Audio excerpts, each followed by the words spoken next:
G'day, I'm Scott Sanders and welcome to the Reach Australia podcast. You've joined us today and we're continuing our series on pastoring with purpose, and I've got Greg Lee from Hunter Bible Church here today.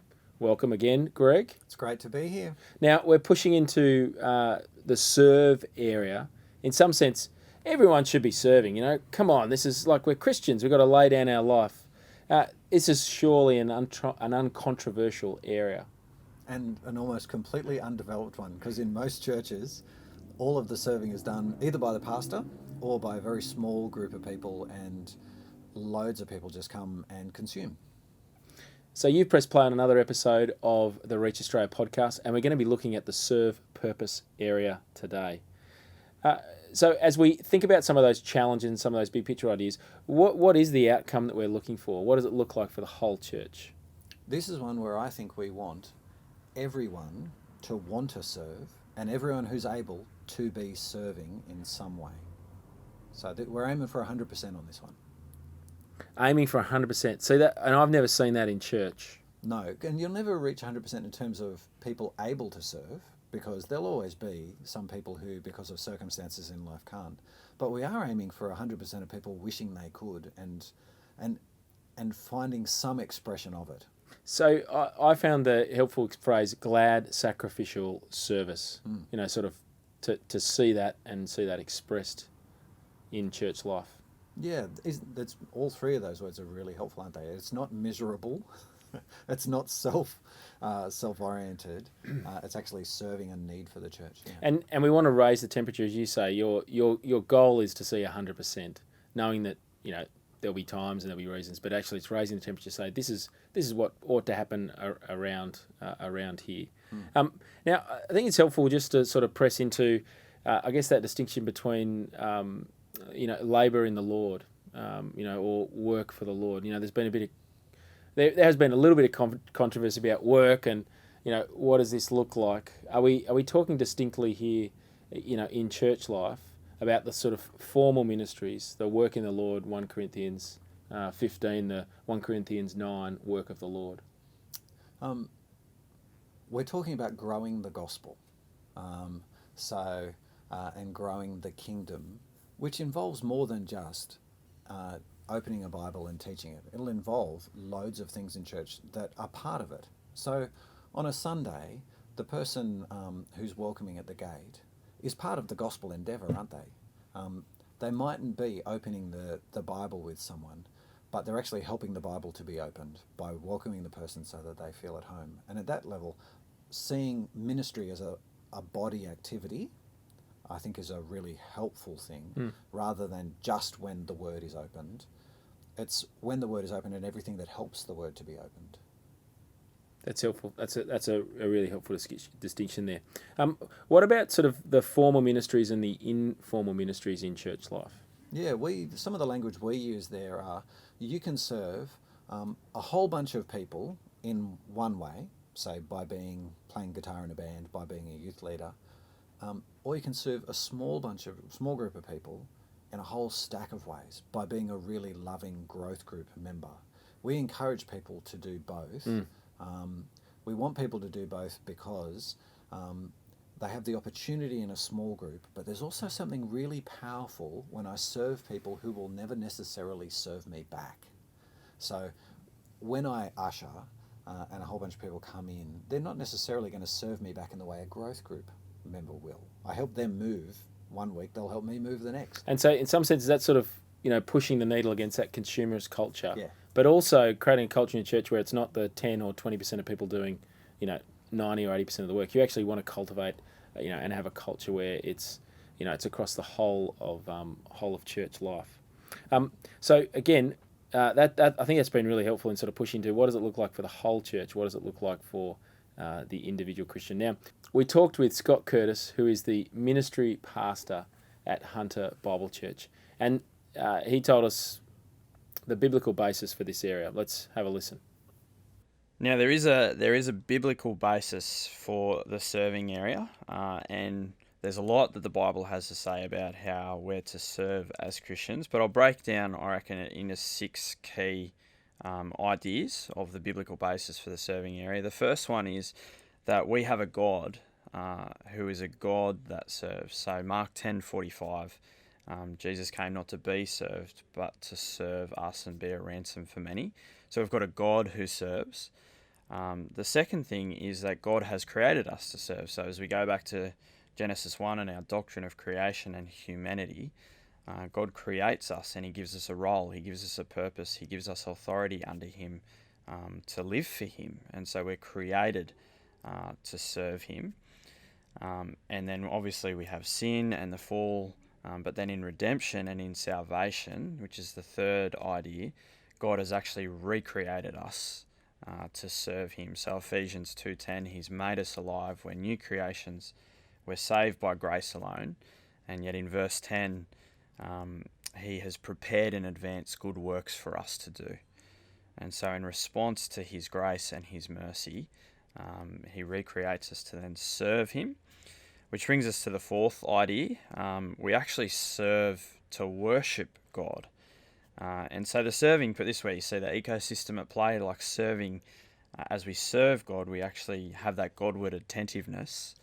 And so that you get that idea in Romans 12, where in view of God's mercy, we're to be living sacrifices, and that is our true and proper worship of God. And so we serve to worship God. The fifth, I reckon, biblical foundation that speaks into the serving purpose is the idea that we serve together in the body of Christ.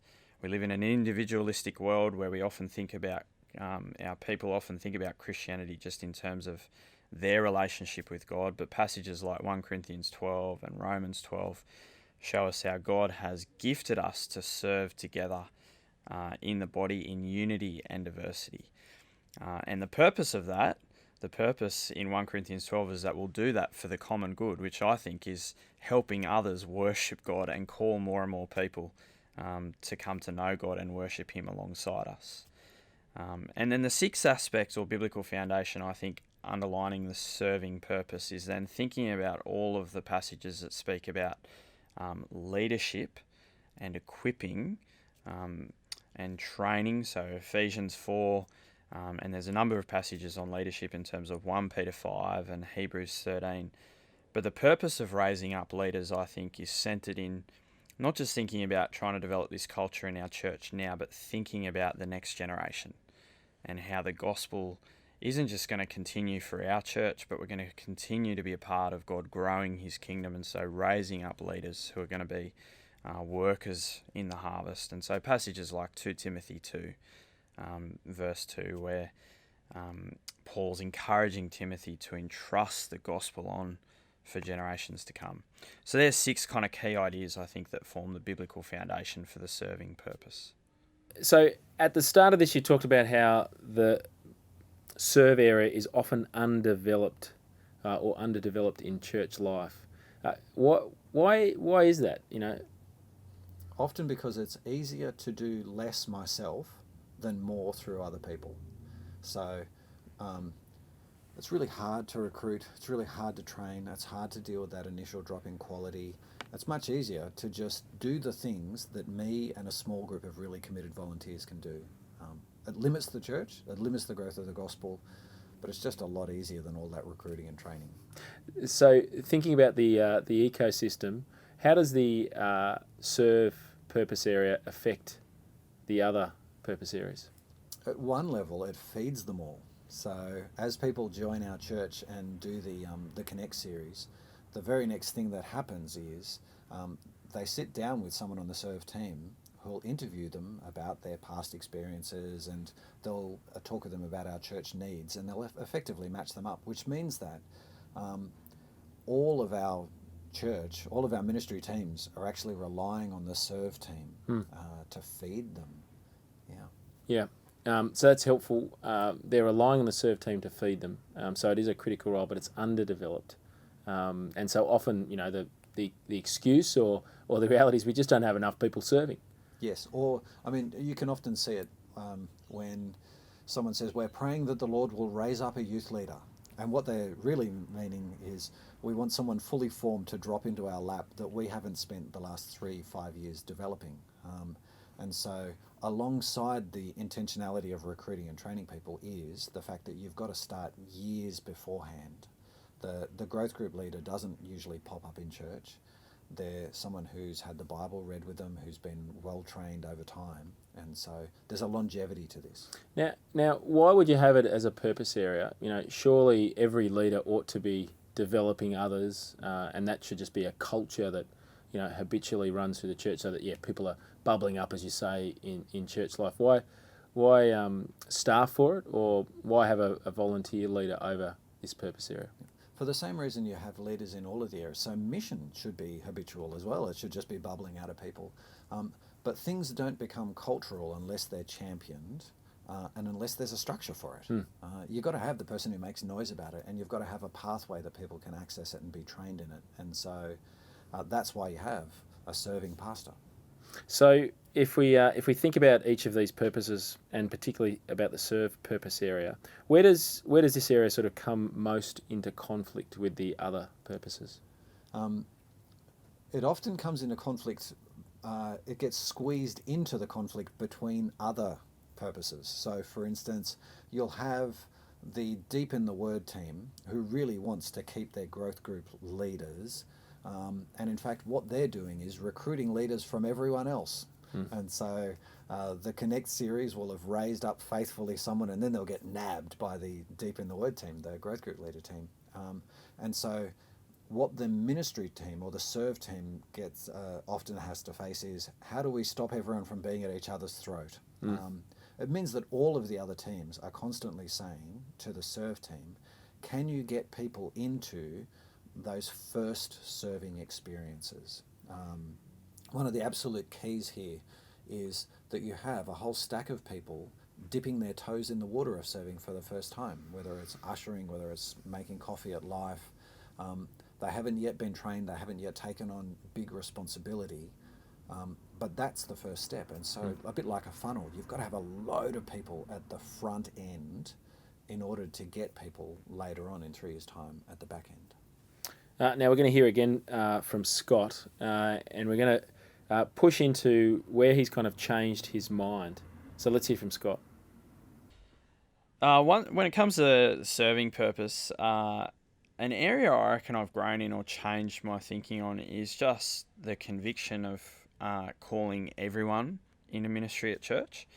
I think when I started leading this area at church, I think I was a bit soft, and I thought almost in our busy culture, I felt this tension of it almost being an unloving thing to load up people's plate with serving at church when they already had busy lives.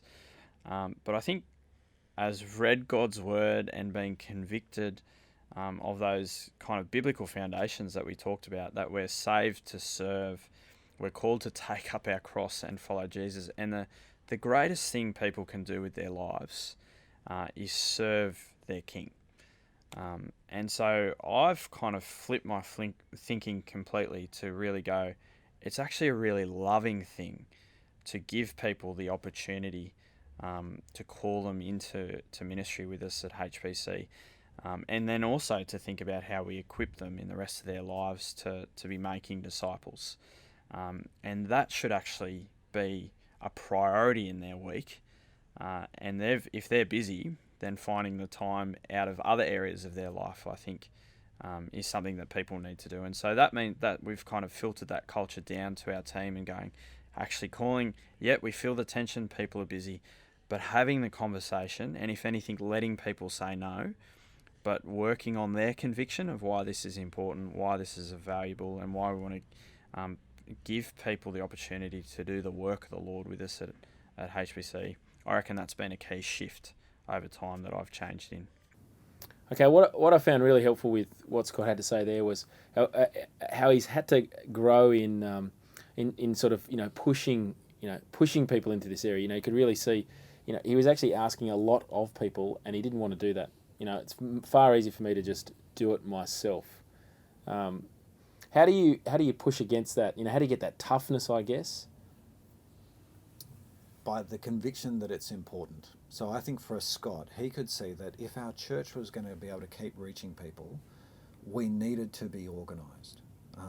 That this is actually a gospel issue at some level. It's a kingdom issue at some level. It's stopping the gospel from growing. when you realise that, that starts to make you a bit more passionate and a bit more hard-headed about it. Because people often say, I'm just too busy, and that excuse can be sort of put out there. What would you say to the person who's saying, I'm just too busy to serve? Yeah, that's it comes down to you can do less with fewer people and by doing it yourself, or you can do the harder thing of bringing more people in and training them, and initially you'll drop in quality, but eventually you'll reach more people. The pain is there both ways. You're going to be in pain either way. Choose the pain you want. Now, one of the things we often talk about when we're training and equipping a church in this area is we talk about the idea of poetry and plumbing, and how you need to have both. Putting a senior minister hat or senior pastor hat on, what does that look like for you to sort of have the poetry and the plumbing piece? It means that I'm all about the poetry and Scott's all about the plumbing. So if you ask me the ins and outs of how people move into ministry, I have an idea. But I really see it as my job to champion people starting to do ministry with us. And so I want to keep putting before people this wonderful picture of Jesus who washes his disciples' feet and then says, no servant is above their master. I want you to do the same thing. My job is to make a lot of noise about the poetry and to help Scott build the plumbing really well. And also, I'm part of the plumbing. I'm serving in teams. So you're not only casting the vision for it, but you're also modelling it and demonstrating it. Yeah, and helping Scott to build it. Okay, let's hear more from Scott on what are the key measures for the serve area in church life. So in terms of the serving purpose, thinking about what we measure, we like to think about that in terms of lead and lag measures, or another way of saying that's kind of input measures, the things that we're putting in that help us track how it's going, and also then the outputs of the serving purpose area. So lead measures that we kind of have a finger to the pulse of are how many conversations are we having with people, calling them into ministry. Now that's a pretty hard one to get an accurate figure for, but we're trying as best as we can to keep track of how many conversations we're having month to month, so we can see that kind of flow of how we're going at trying to call people into ministry teams at HBC. Another lead measure we have is then who has joined a team or who has left a team. And so that's just helping us identify what the turnover's like and how we're going at calling people into ministry, which is similar to how the conversations are going. But another lead measure we're also keeping track of is then a few different ways that we're trying to identify leaders within each of the congregations. And so we do that at our campus meetings semi-regularly, and we're thinking about who are some people that we're really encouraged by, godly people that we think we could increase their responsibility and give responsibility for leadership for. And so that's kind of a lead measure in terms of thinking about how many people are we raising up or identifying to raise up into leadership. In terms of lag measures, we've got a couple. The biggest lag measure for ministry is the percentage of people who are members in our church who are in a ministry team. And so for us at HBC, pre-COVID, our goal for that sat around 75 to 80% of our members being in a ministry team, which is I think is a huge goal. It's a big, hairy, audacious goal to have 75 to 80%. But somewhere around 55%, I reckon, is a great start of trying to encourage people to jump into a ministry team. Some other lag measures that we also have is thinking about our ministry needs. So this is a bit subjective, but we're asking all of our ministry teams, how many people do you have and how many people do you need? And we're trying to work out where are the big ministry needs within our church. Are there new ministries that we need to start, or are there ministries we need to close? And how are we going to steward our flock really well in terms of people resources in that regard? Another lag measure that we take in terms of leadership then is looking at our leadership layer breakdown. So looking across all of our ministry teams, how many people do we have as team members? How many people do we have as team leaders? how many people do we have as area leaders, and how many people do we have as ministry department leaders. And those ratios, thinking about how they break down, just gives us an idea as well, an idea on how we're going at raising up and developing leaders. And a final lag measure that we have in and around leadership development is how many people are we sending out from our church. So we really want to be a church that sends to God's kingdom with equipped leaders. And so thinking about things like the ministry training strategy and MTS, how many people are we sending out equipped as leaders to go and serve in other places for God's kingdom? Now, really helpful hearing Scott talk about the measures. I really want to hear now, what are the key structures that are actually going to fuel serving across the whole of church? Let's take a listen to Scott. So in terms of the serving purpose programming, thinking about the systems and structures that we use, a key structure that happens throughout different kind of areas is a number of different meetings that we'll have. So we have meetings together in terms of the serving area and the leaders over each of our congregations that are focused on that area. But also we need to have meetings with our other ministry teams to work out their ministry needs. There's meetings, the serving area kind of has place in meetings thinking about congregations in terms of identifying leaders and what are the ministry needs and opportunities. But one of the big advantages, I think, of having a meeting, particularly just focused around the serving purpose, is asking that question of how is our culture of serving Jesus going in each of these congregations, and what are the strengths and weaknesses going on at the moment that we want to identify, and under God think about how we can pastor the flock to serve Jesus. And obviously a key system particularly for the serving purpose is keeping track of this information in terms of our ministry needs, where people are serving, who's in leadership. And so a key system that we have at HBC is just a database to hold that information. We also, part of that, thinking about each individual, how their circumstances and capacity are going. And so we just go, this person's at low capacity, or there might be a pastoral reason not to ask them into ministry at the moment. Or, they might have high capacity and so could be in a couple of ministry teams or take on some leadership responsibility. So database is key to try and hold some of this information together for us. In terms of key programs then, at HBC we like to have one key program under each of the areas to keep things simple, because as church grows things can get complex and you can end up having multiple programs under multiple areas. And so we try and keep it simple, but because it's the kind of area that is actually outworking through all the other areas. So from a theological point of view, they're all interconnected, but from a functional point of view, we want people to serve in teams around Godward attentiveness. So we want people to serve in thinking about how they're going to be on mission for Christ. And so the serving purpose kind of has this outworking throughout all the other areas in a functional way. But if you were to give it one key program, I reckon it would just be all of our ministry teams at HBC. That's kind of our key program under the serving purpose.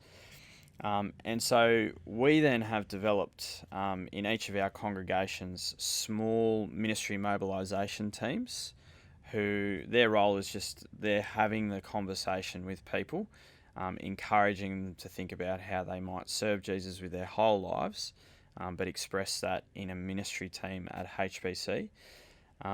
And for churches, I think there's a couple of different ways that you can have that conversation. There's kind of the more free agent way of doing church where just, every program or every ministry team is just kind of a free-for-all. And so the squeaky wheel often gets the oil in that, and the people who are really good recruiters will build bigger teams. And so it can just get a bit out of whack with the church. And that's where the serving purpose area brings a lot of unity and is looking across, having that helicopter view, looking across the whole. And so our small ministry mobilisation teams help centralise that process a bit more. but we still simultaneously would encourage our individual ministry teams to be calling people into serving as well. So we kind of use that two-prong process together. A few other programs that we have at HPC then are Harvest Mentoring, which is a leadership development program focused on our lay people who won't necessarily go on to full-time ministry, but we think have leadership gifts and we want to invest and equip them. So that's a 2-year program, mentoring program that we run, and we call people to give up a day or two a week of work to come and be part of that and to train them and to take on big leadership responsibility in the church. And another key program under the serving purpose area then is our ministry training strategy, MTS, where we're constantly calling people to come 2 years full-time to encourage to send those guys out under God, hopefully to Bible college and to God's greater kingdom. The final kind of system then that we use thinking about how we equip people is Ministry Grid. And so we use that to equip people in kind of 3 key different areas, thinking about discipleship. So how they're going to read the Bible one-to-one and equip them in that. How can we equip them in their personal evangelism? We're still growing in our use of Ministry Grid, but we think this will be a key tool to help us in the future to do this kind of training. Another area is then we have our specific ministry teams using it to equip people for those, like for kids ministry or for other areas. And then the other training that we use Ministry Grid for is then leadership development and equipping training that goes across all of our teams at church. In this final section, I just want to hear the key resources for this purpose area. A few resources I'd recommend for the serving area would be the book Serving Without Sinking by John Hinley, where he really talks about our motives and thinking about how we persevere in serving. Building Teams, the course on Ministry Grid, are really helpful to think about leading teams and developing teams within our church.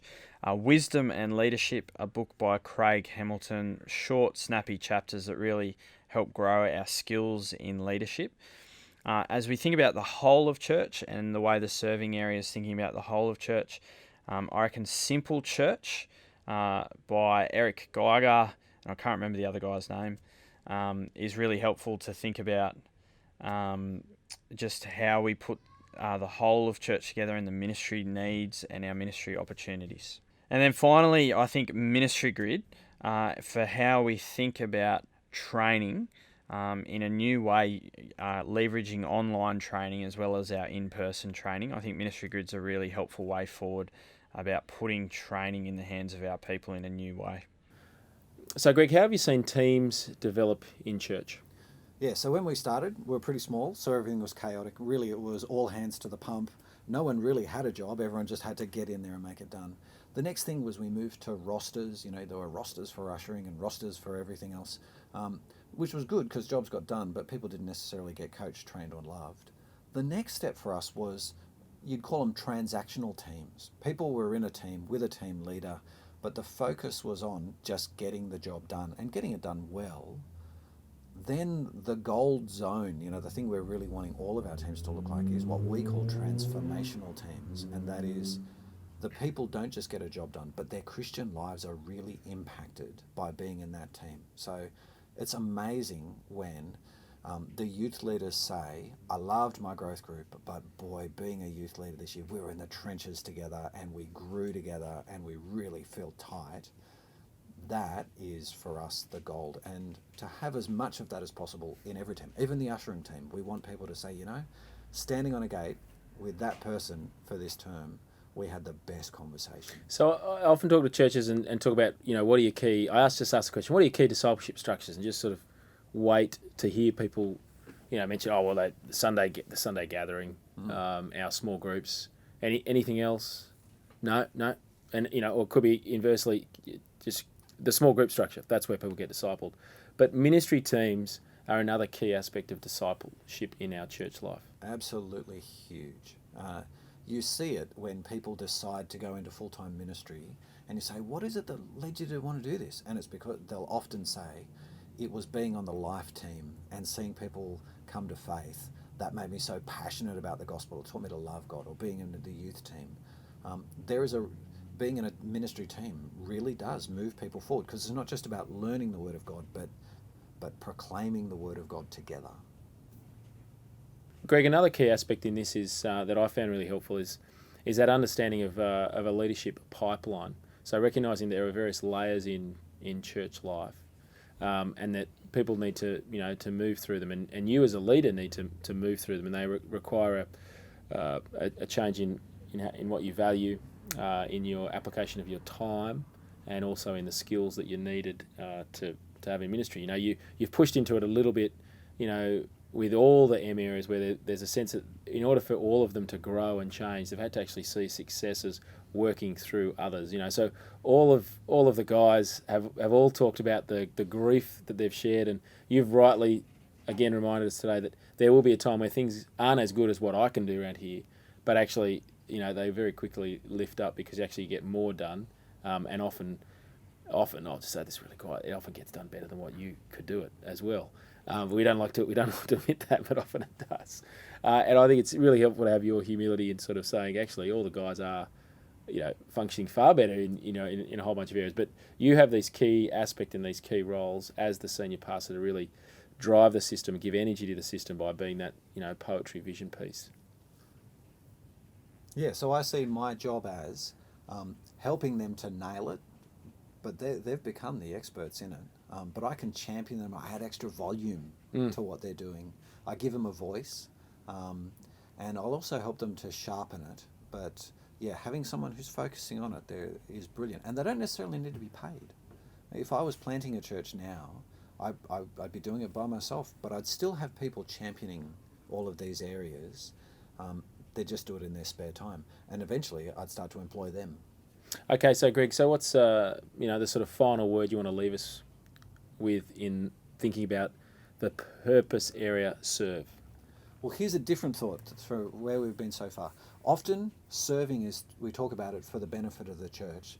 It's also for the benefit of the individual Christian. The privilege of serving the people of God, that's part of being the family of God. It's part of being a follower of Jesus. And so it's a privilege to serve. It also is the opportunity to grow more like our Lord, who washed his disciples' feet. And so even if we had no needs in any of our ministry teams, we would still be getting people to serve because it's their privilege and it's their opportunity to grow. Excellent. Thanks, Greg. It's been really helpful pushing into the serve purpose area. Reach Australia provides comprehensive church consults that include a thorough analysis of your church, give you a picture of your current health, and help identify pathways for growth into the future. We come to your church, visit your services, meet with you and your leadership team, and at the end give you a comprehensive report, most of which outlines specific recommendations for the future of your church, and it's followed up with one-to-one coaching to help you implement. For more information or to express your interest in a Reach Australia Church Health consultation, go to reachaustralia.com.au.